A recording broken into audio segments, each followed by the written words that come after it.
Cependant, après la chute, le bon plan de Dieu pour l'homme a été déjoué. L'homme a été chassé d'Éden.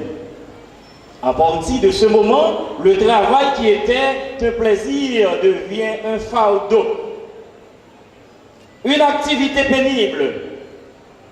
Dieu a dit à Adam, c'est à force de peine que tu tireras ta nourriture de la terre tous les jours de ta vie. C'est à la sueur de ton visage que tu mangeras ton pain, jusqu'à ce que tu retournes dans la terre d'où tu as été pris. Genèse 3, versets 18 et 19.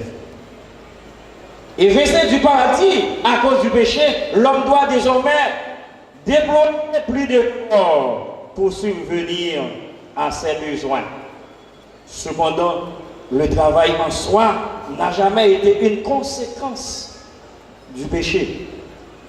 Car, dès l'origine, Dieu avait voulu que l'homme cultive et en utilise les produits dont la terre, nomme les animaux, fonde un foyer, vivent en communauté. Genèse 2, verset 15, verset 20, verset 24. Mes chers amis, chers récipiendaires, selon la vue biblique, le travail trouve sa vraie signification dans sa relation avec la volonté divine. Cette signification s'explique à partir de 3 fonctions dont chacune a rapport avec la volonté de Dieu pour l'homme. Premièrement, c'est la condition nécessaire pour la vie humaine. Cela veut dire que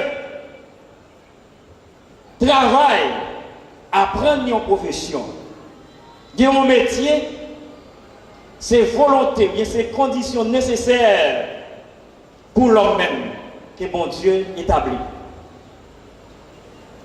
Ça vous vient faire là, c'est pas un hasard. Tant que tu es passé pour apprendre, je dis à couronner, c'est pas un hasard. C'est pas apprendre ni mettre le chita en côté.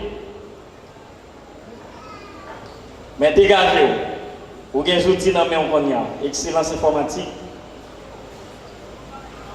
Directeur qui tenait madame Lee avec professeur pas responsable. Parents qui te voient ou bien si tu fais effort, pas responsable parce que bon Dieu depuis dans Genèse 2, verset 15, l'homme va faire tout effort ça.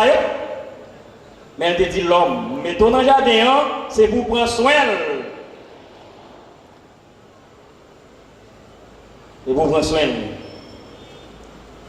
Eh bien, tout le monde qui apprend un métier, une profession, doit travailler pour satisfaire les besoins physiques et spirituels. Pour nous-mêmes, mais c'est ça, nous toujours enseigner peuple que nous avons servi captant le retour de Jésus-Christ. Ils ont besoin de travail. L'homme ne va vivre avec pain seulement. Il a besoin de toute parole qui sortit dans la bouche de mon Dieu. Bon Dieu n'est pas d'accord avec paresseux. Mais il est d'accord avec le monde qui travaille.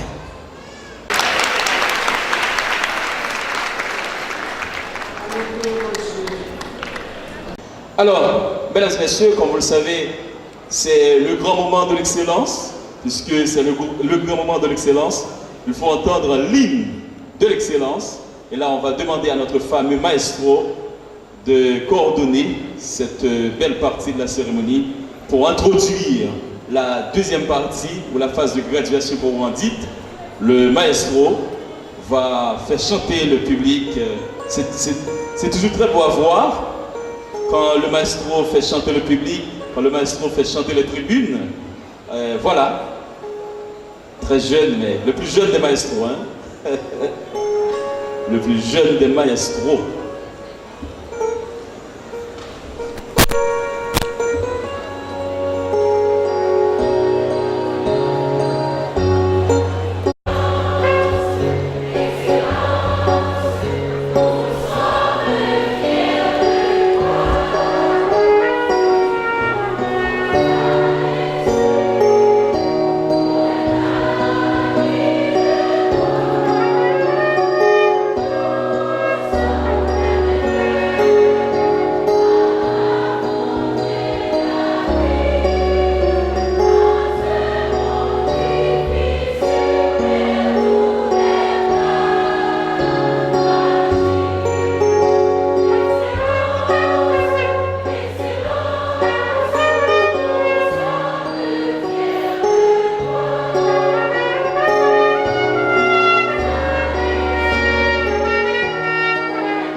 d'émotion, beaucoup de joie en chantant l'hymne de l'excellence.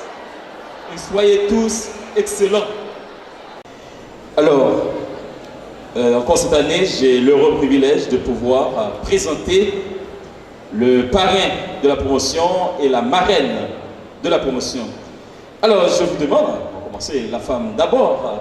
On va commencer avec la marraine de promotion et je vais demander au récipiendaire d'applaudir avec beaucoup de chaleur, de vigueur, la marraine, Madame Maître Sandra Metellus.